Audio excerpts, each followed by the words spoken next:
չի կարող Կիրիենկոն Հայաստանը միացնել Ռուսաստանեն Նիկոլ Փաշինյան ինչքան էլ գնա Մոսկվա ինքը մենակ կարող է գնալ մեզ չի կարող իր հետ տանել ուրեմն աշխարհը գնում է այլ ճանապարհով ֆրագմենտացիայի ժողովուրդները պետք է ինքնուրույն վճիռներ կայացնելու իրավունք ունենան այ դա է կարևորը Կիրիենկոին ես կարծում եմ որ լավ նշան է Ադրբեջանի լրատվամիջոցները բարձրաստիճան իրենց պաշտոնյաների հայտարարություններն են տարածում որ ահա փետրվարի 20-ին տեսեք մի քանի ամիս առաջվա բան են հիշում հենց այս շքերթից մի քանի օր առաջ, որ հենց Ռուսաստանն է եղել այդ կիբերհարձակումների հեղինակը։ Ես սպասում եմ, որ այլև հող է նախապատրաստում, որ գուցե իր զորքը թողնի այդ կարմիր հրապարակով անցնել, բայց ինքը չգնա Պուտինի կողքը կանգնի։ Այսինքն պարատ չի ընդունելու։ Դե հենց դա հետաքրքիր։ Ընդունողներ կան էլ իր դաշնակիցները այնտեղ են ինքը կարող է հանձնալ ոնց հենց հապկա։ SNG-ն Եվրազիական միություն, Մաքսային միության պետությունները համաթուրքական, համասլավոնական, նրանք Լուկաշենկոն բան կընդունեն, էլի կասի դու բանը պարատ ընդունի, ես գնամ իրենց մոտել է բալանսիրովկա, բալանսը, այս շաբաթը կամ ամիսը պրոթուրքական է, ինքը չի կարող պրոռուսական լինել, դրա համար նկատեցին, որ գրոհ է եղել Ադրբեջանի վրա, էլեկտրոնային գրոհ է եղել, պատկերացնում եք հիշեցին, ուրեմն այս ամիսը ուղղակի պրոթուրքական հա իմիջիալոց զբաղված են այնտեղ Իսրայելի ինչ-որ կոմբինացիաների մեջ զբաղված են, ինքը այսօր Ռուսաստանում չի, բայց հունիս ամսին հնարավոր է որ գա Ռուսաստան, ուրեմն ես կարծում եմ որ այդ բանաձևը հավասարակշռության կոմպլիմենտարի ոչ միայն Հայաստանին է պարտադրված այլ նաև Ադրբեջանին, նրանք կոլեգաներ են այդ իմաստով Ալիևը և Նիկոլ Փաշինյանը հավասարակշռության իմաստով կոլեգա են։ Բարև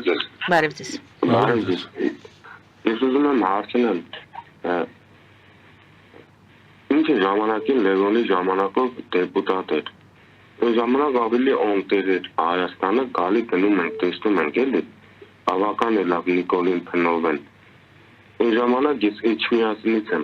բաներ եմ տեսել, որ դրա համար եմ թողել 98 թվին ԱՄՆ-ը։ Մամել Գրիգորյանի տղեն Հայաստանի գենշտաբի տղում դիկտատորիալ ավտով խփեց, շպրտեց անմար կրագի մոտ ծաղկանոցը, իջավ մի հատ խփեց աշկին, իրան տանք գցեցին տանգվի չհասնե Սա Ֆիրդուս եկավ ընդ Սարոյանի հետ, սա խառնվել են իրար Էջմիածնում։ Անտերանոց էր այդ ժամանակ Հայաստանում։ Հենց հիմա ազգային ժողովի պատգամավոր Հայկ Սարգսյանը թվեր է, օրենքի նախագիծ ունի, որին կից ներկայացրել թվել։ Նիկոլ Փաշինյանի օրոք 8900 զինակոչիկ Հայաստանից ճողոպրել է։ Որպեսի հայկական բանակ չգնա, երևի իր հարևանների հետ, այ ինքը թող դուրս գա նայ, զինակոչիկներ, որ պետք է հայկական բանակում ծառայեն, իր հարևաններն են այնտեղ, որովհետև այսօր հայկական բանակը գրավիչ չի, մարդիկ չեն ուզում հայկական բանակում ծառայել, հեղափոխության Նիկոլ Փաշինյան, Լևոն Տեր-Պետրոսյանի ժամանակ դեպուտատ էր, Ստալինի ժամանակ էլ ծնվել եմ, եթե տենց է ձեր տրամաբանությունը։ Պարզապես դուք ուզում եք ասեք, որ այժմ եւս կան բազմաթիվ խնդիրներ։ Ես ասում եմ, եթե պաշտպանության նախարարը նախկին քրեական հանցագործ է, նախկին դատապարտվել է, տեղակալները պրոֆեսիոնալ չեն, ատեստատ, տեղեկանք, Հայաստանի Հանրապետության ազգային ժողովի պատգամավորի պաշտոնական թվերը 8900 թե 700 հոգի Նիկոլ Փաշինյանի կազմակերպած զինված ուժերից ճողոպրել են, գնացել են իր, որտեղ որ ինքն է, այնտեղ են ապրում, ապահով տեղ են ապրում։ Այդպիսի նրբություններ կա, իմ վրա մի հարցակվեք, կամ ճիշտ դիտողություններ արեք։ Խրատում են, հերվից խրատելը շատ լավ է։ Ես էլ ձեզ եմ խրատում։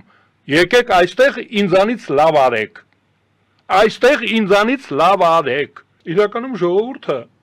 շատ իր գինը գիտի, իր արժեքը գիտի ու 10 տարին, 20 տարին մեկ է հանդես գալիս։ Խիստ անհրաժեշտության դեպքում դրա համար գոյություն ունեն առաջամարտիկներ։ Այսինքն ժողովրդի կարծիքը հայտնող անհատներ կան, հասարակական կազմակերպություններ, քաղաքական կազմակերպություններ։ Ուրեմն նրանք այդ կարծիքը հայտնում են, բայց այ հանրաքվեի պատերազմի արհավիրքների ժամանակ նոր ժողովուրդը փողոց է դուրս գալիս կամ աշխատանքի է գնում, աշխատանքը նույնպես համազգային գործ է։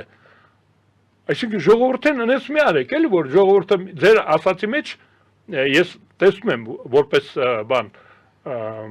քննադատող, որ ժողովուրդը դե արժանի է էլի իր իշխանությանը, ժողովուրդը խիա պասիվ, ինչով է պասիվ ժողովուրդը, բայց 50,000 տղային ով է ուղարկել սահման, որ պահի, ժողովուրդը ուղարկել է, սահմանը պահում են, դուրս գան փողոց ինչ անեն, քանդեն երկիրը, հենա դուրս եկողներ կան, դրսում կան, փողոցում կան մարդիկ, ինչ անի ժողովուրդը, որ մի արհավիրքի դեմ պայքարի, աշխատում են ժողովուրդը իմաստուն է, հենց որ պետք է օրինակ Ղարաբաղյան շարժումը այսօր որ պիտակավորվում է, դա ազգային ազատագրական շարժում էր, պետք եղավ, հարմար պայմաններ ստեղծվեցին, ժողովուրդը դուրս եկավ, ժողովուրդը միջավայր է ուզում, ասպարեզ է ուզում հանդես գալու համար, դա հանրաքվեն է, դրանք ընտրություններն են, մերժելն է, բա դուրս եկավ 18 թվականին ժողովուրդը փողոց, բայց ինչ արեցին, ժողովուրդը չի կարող մանևրել, ժողովուրդը ուղղակի ծանր զանգված է, որ իր ներկայացուցիչներին ուղարկում է, գնացեք եռաբլուր, դուք երևի թոշակառու եք, հնարավորություն ունեք, տեսեք ժողովուրդը իր ներկայացուցիչներին ուղարկել է, եռաբլուրում են նրանք, կտեսնեք, որ արժանավոր ժողովուրդ է, պասիվ չի, շատ էլ ակտիվ է, սահմանի վրա կանգնած է ժողովուրդը։ Այ հիմա Նիկոլ Փաշինյանը իր բարեփոխումների ծրագրով իր հայտարարությունները խոստացել էր կազմակերպել։ Այ մենք դրա համար ենք աջակցել Նիկոլ Փաշինյանին եւ ժողովուրդը մերժել է նախորդին, որովհետեւ Նիկոլ Փաշինյանը խոստանում էր թույլ տալ հնարավորություններ ստեղծել, որպեսզի ժողովուրդը կազմակերպի եւ ինքնակազմակերպվի։ Այսինքն քաղաքական բարեփոխումներ, սահմանադրությունը փոխի, սահմանադրական դատարանը լուծարի, ոստիկանությունում բարեփոխումներ անի, արդարադատության համակարգում բարեփոխումներ, կառավարման համակարգում բարեփոխումներ, այսինքն գործիքները, քաղաքական գործիքները պետք է բարեփոխվեն։ Ժողովուրդը այդպես է, քաղաքական իր գործիչներով է ինքնակազմակերպվում։ Այ հիմա իմ քննադատության պատճառը իմ մերժելու, ես այսօր մերժում եմ Նիկոլ Փաշինյանին, որովհետև չկատարեց իր խոստումները, մեր սպասելիքները չկատարեց, ձախողվել է, չի կատարում, կառավարման անարդյունավետ համակարգ է ինքը խրախուսում, ինքը կառավարման շատ վատ համակարգ է ձևավորում, նույնիսկ սահմանադրությունը չի փոխել, այսինքն մենք, այո, ես ձեզ հետ համաձայն եմ, Հայաստանը պետք է արդյունավետ կառավարման համակարգ ունենա, արդյունավետ կառավարումը նշանակում է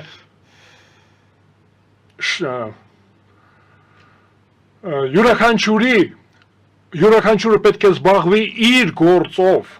ամեն մարդ իր գործով պետք է զբաղվի, լրագրողը պետք է լրագրողությամբ զբաղվի, հանքափորը հանքերփորի, գիտնականը գիտությամբ զբաղվի, երաժիշտը երաժշտությունով, մանկավարժը իր գործով, մեր մոտ այդպես չի, դուրս պրծուկների իշխանություն է,